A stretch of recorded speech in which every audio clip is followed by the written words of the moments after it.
موت کے وقت اس کو شربت پلایا جائے گا۔ میں کہ اگر یہ لوگ رجب میں ایک روزہ بھی رکھ لیتے کہ قیامت ہوگی تو پکار مچے گی، رجب کے ماننے والے کہاں ہیں؟ اور آقا نے فرمایا جنت میں ایک محل ہے، اس میں سوائے رجب میں روزہ رکھنے والے کے کوئی داخل نہیں ہوگا۔ اور آپ نے فرمایا جنت میں ایک نہر ہے، اس نہر کا نام رجب ہے، اس کا پانی دودھ سے زیادہ سفید ہے اور برف سے زیادہ ٹھنڈا ہے اور شہد سے زیادہ میٹھا ہے، اور جو رجب میں چاہے ایک روزہ بھی رکھ لے اللہ اس نہر کا پانی اسے پلائے گا۔ یہ غصے کو ٹھنڈا کرنے والی چیزیں بتا رہا ہوں۔ ابو درداء رضی اللہ تعالیٰ عنہ نبی کریم صلی اللہ تعالیٰ علیہ وسلم کا ارشاد، جو رجب میں ایک روزہ رکھے اور اس نے اپنی تمام عمر روزے رکھے، چاہے تمام عمر روزے رکھے اور شب بیداری کرے، اللہ کی عبادت گزاری، اگر اس نے رجب میں ایک روزہ رکھ لیا آسمان سے ندا کی جاتی ہے، اے اللہ کے ولی، امت عظمیٰ کی خوشخبری سن، موت کے وقت اس کو شربت پلایا جائے گا، جنت کا شربت پلایا جائے گا، وہ سیراب مرے گا، قبر میں سیراب حاصل ہوگا اور اس سے سیراب نکلے گا، قبر کی پیاس سختی سے بچ جائے گا، موت کی پیاس اور سختی سے بچ جائے گا۔ اور یہ فرمایا یہ کرامت صرف آقا کی امت کو ملی ہے۔ حضرت صوبان فرماتے ہیں ایک دفعہ آقا چند قبروں پر سے گزرے، رو دیے۔ صوبان نے پوچھا تو آپ نے فرمایا میں نے اللہ سے دعا کی کہ ان کے عذاب میں تخفیف ہو جائے، اور صوبان اگر یہ لوگ رجب کا ایک روزہ بھی رکھ لیتے اور ایک رات عبادت کر لیتے ان پر کبھی عذاب نہ ہوتا۔ اور ایک رات سے مراد صرف رات نہیں ہے، ساری رات یہ بھی عبادت کر رہے ہیں، ہاں یہ نہیں ہے ساری رات، شام ڈھلتے ہی مغرب کے بعد رات ہو جاتی ہے رات کا کچھ حصہ، ابھی آج جیسے شب جمعہ میں ہے، رجب میں آج عبادت کر رہے ہیں، آپ کو خوش قسمتی ہو، مبارک ہو، عبادت کر رہے ہیں، ابھی مغرب پڑھی، ابھی ہم ذکر کریں گے، عبادت کریں گے، اللہ کا ذکر کریں گے، پھر عشاء پڑھیں گے، دعا مانگیں گے، یہی تو عبادت ہے۔ میں کہ اگر یہ لوگ رجب میں ایک روزہ بھی رکھ لیتے اور عبادت کر لیتے کسی رات کی، ایک رات کی، تو ان پر عذاب نہ ہوتا۔ میں نے عرض کیا یا رسول اللہ صلی اللہ علیہ وسلم، کیا صرف ایک روزہ اور ایک رات کی شب بیداری سے عذاب قبر نہ ہوگا؟ فرمایا ہاں، قسم ہے اس کی ذات کی جس کے قبضے میں میری جان ہے، کوئی مسلمان مرد ہو یا عورت ایسی نہیں رجب میں ایک روزہ بھی رکھ لے اور ایک رات کی شب بیداری کرے مگر اللہ اس کے لیے 1 سال کی عبادت لکھے گا جس میں اس نے روزہ رکھ کر شب بیداری کی۔ 1 سال وہ جس میں ساری رات جاگا اور سارا دن روزہ رکھا، اتنا ثواب ملے گا۔ اور آپ نے فرمایا کہ اللہ کی طرف سے ایک منادی ندا کرتا ہے، اے رجب میں روزہ رکھنے والو، اللہ کی پناہ میں جنت میں داخل ہو جاؤ۔ اور ہاں فرمایا کہ قیامت ہوگی تو پکار مچے گی، رجب کے ماننے والے کہاں ہیں؟ اس وقت حجاب کے اندر سے ایک نور نکلے گا جس کے پیچھے سے جبرائیل، میکائیل، اسرافیل ہوں گے، یہاں تک کہ رجب کے ماننے والے اس نور سے گزر کر پہنچ جائیں گے جو ان کے لیے تیار کیا ہوگا اور اللہ کو سجدہ کریں گے۔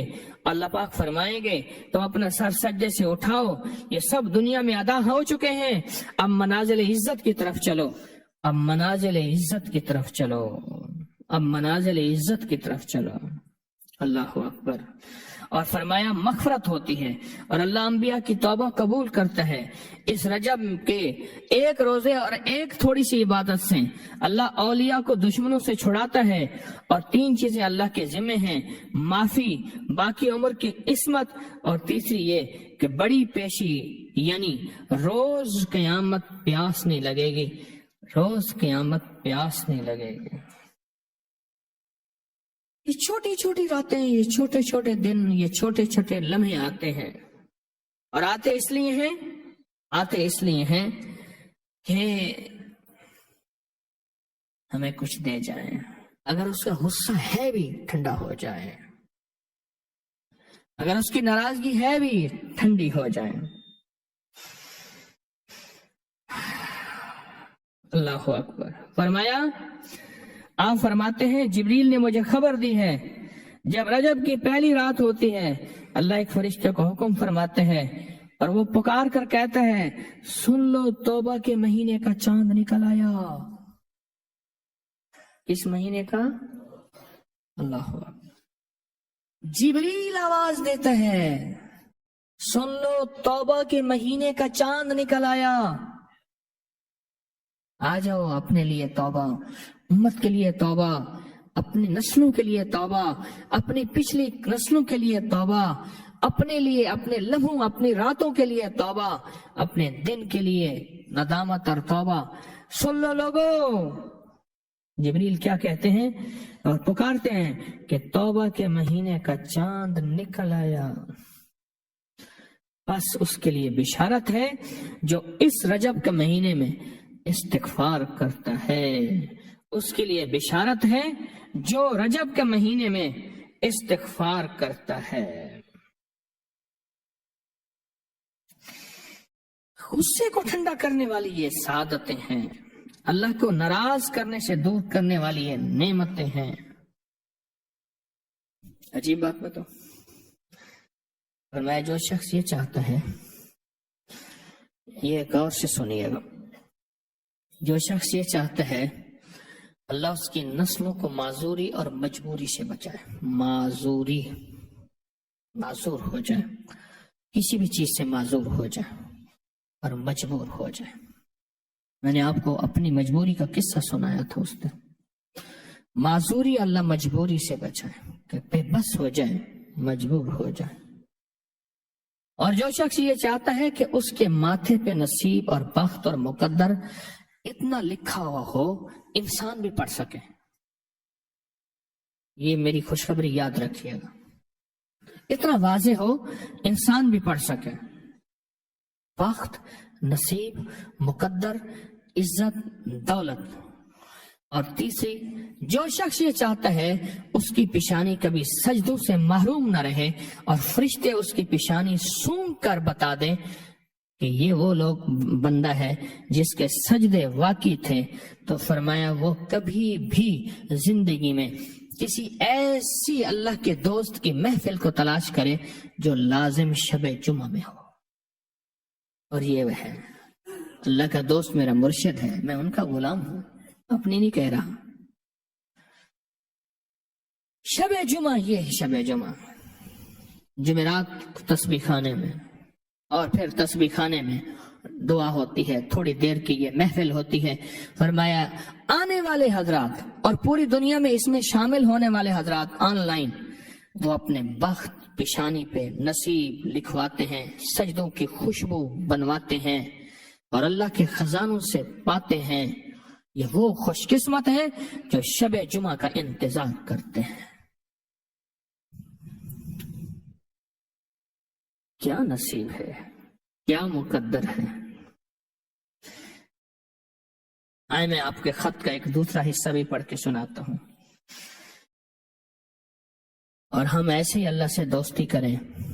سنیں، ایک بار میں اور امی اپنی گندم کے کھیت خالی ہونے پر جو پیچھے بوٹی اور گھاس رہ جاتی اسے آگ لگا کے، کھیت تو خالی صاف کرنے کے لیے آگ لگائی، گندم کا نا کاٹ کے ایک چیزوں آگ لگا دیتے ہیں، یہی دانے صاف کر رہے۔ آگ گرمی کی وجہ سے اتنی جلدی پھیلنا شروع ہوئی کہ ہم دونوں ماں بیٹیاں گھبرا گئیں، آگ ان لوگوں تک نہ پہنچ جائے۔ ہم نے فوراً آگ کو واسطہ دینا شروع کر دیا، اے آگ تجھے حضرت ابراہیم کا واسطہ، جس طرح ان کو نمرود نے آگ میں ڈالا تھا اور ٹھنڈی ہو گئی تھی، اور بالکل اسی طرح ہم تجھے واسطہ دیتے ہیں اس اللہ کا جس کے ابراہیم پیغمبر ہیں، تو بھی ٹھنڈی ہو جا۔ ہمارا مقصد کسی کو نقصان پہنچانا نہیں، تو بھی اتنی ہی جلدی ٹھنڈی ہو جا۔ اچانک پورے کھیت کی آگ بجھ گئی، حیران ہو گئے، پورا کھیت شعلوں سے بھڑک رہا تھا۔ رحمت جوبن پہ آئی اور پریشانی، اور آپ نے فرمایا کہ اللہ کی طرف سے ایک منادی ندا کرتا ہے، اے رجب میں روزہ رکھنے والو، اللہ کی پناہ میں جنت میں داخل ہو جاؤ۔ اور ہاں، فرمایا کہ قیامت ہوگی تو پکار مچے گی، رجب کے ماننے والے کہاں ہیں؟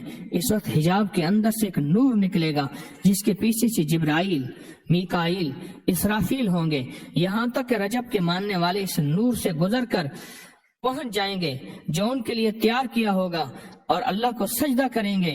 اللہ پاک فرمائیں گے تم اپنا سر سجدے سے اٹھاؤ، یہ سب دنیا میں ادا ہو چکے ہیں، اب منازل عزت کی طرف چلو، اب منازل عزت کی طرف چلو، اب منازل عزت کی طرف چلو۔ اللہ اکبر۔ اور فرمایا مغفرت ہوتی ہے اور اللہ انبیاء کی توبہ قبول کرتا ہے۔ اس رجب کے ایک روزے اور ایک تھوڑی سی عبادت سے اللہ اولیاء کو دشمنوں سے چھڑاتا ہے، اور 3 چیزیں اللہ کے ذمہ ہیں: معافی، باقی عمر کی عصمت، اور تیسری یہ کہ بڑی پیشی، یعنی روز قیامت پیاس نہیں لگے گی، روز قیامت پیاس نہیں لگے گی۔ یہ چھوٹی چھوٹی راتیں، یہ چھوٹے چھوٹے دن، یہ چھوٹے چھوٹے لمحے آتے ہیں، اور آتے اس لیے ہیں کہ ہمیں کچھ دے جائیں، اگر اس کا غصہ ہے بھی ٹھنڈا ہو جائے، اگر اس کی ناراضگی ہے بھی ٹھنڈی ہو جائے۔ اللہ اکبر۔ فرمایا، آپ فرماتے ہیں جبریل نے مجھے خبر دی ہے جب رجب کی پہلی رات ہوتی ہے، اللہ ایک فرشتے کو حکم فرماتے ہیں اور وہ پکار کر کہتا ہے سن لو توبہ کے مہینے کا چاند نکل آیا۔ اس مہینے کا اللہ اکبر۔ جبریل آواز دیتا ہے سن لو توبہ کے مہینے کا چاند نکل آیا، آ جاؤ اپنے لیے توبہ، امت کے لیے توبہ، اپنی نسلوں کے لیے توبہ، اپنی پچھلی نسلوں کے لیے توبہ، اپنے لیے، اپنے لمحوں، اپنی راتوں کے لیے توبہ، اپنے دن کے لیے ندامت اور توبہ۔ سن لو لوگو، جبریل کیا کہتے ہیں اور پکارتے ہیں کہ توبہ کے مہینے کا چاند نکل آیا۔ بس اس کے لیے بشارت ہے جو اس رجب کے مہینے میں استغفار کرتا ہے، اس کے لیے بشارت ہے جو رجب کے مہینے میں استغفار کرتا ہے۔ غصے کو ٹھنڈا کرنے والی یہ سعادتیں ہیں، اللہ کو ناراض کرنے سے دور کرنے والی یہ نعمتیں ہیں۔ ایک درویش تھے، ان کے پاس شیخ شبلی تشریف لائے، پڑھا رہے تھے، لوگوں کو روح کی دنیا دے رہے تھے۔ کھڑے ہو گئے، پیشانی پہ بوسہ دیا، اپنے ساتھ مسند پہ بٹھایا، احترام و اکرام کیا، جاتے ہوئے ہدیہ دیا اور وہ چلے گئے۔ بعد میں شاگرد کہنے لگے حضرت لوگ تو ان پہ تان اور اعتراض کرتے ہیں، یوں یوں یوں یوں کہتے ہیں، اب سنیں ذرا غور سے، سنیں ذرا غور سے۔ من لگے میں نے جو خواب میں دیکھا ہے وہی کچھ کیا ہے۔ خواب دیکھا یہ میرے آقا کی بارگاہ میں یہ بندہ حاضر ہوا، حضور اٹھ کے کھڑے ہو گئے، سبحان اللہ، کھڑے ہو گئے، میرے حضور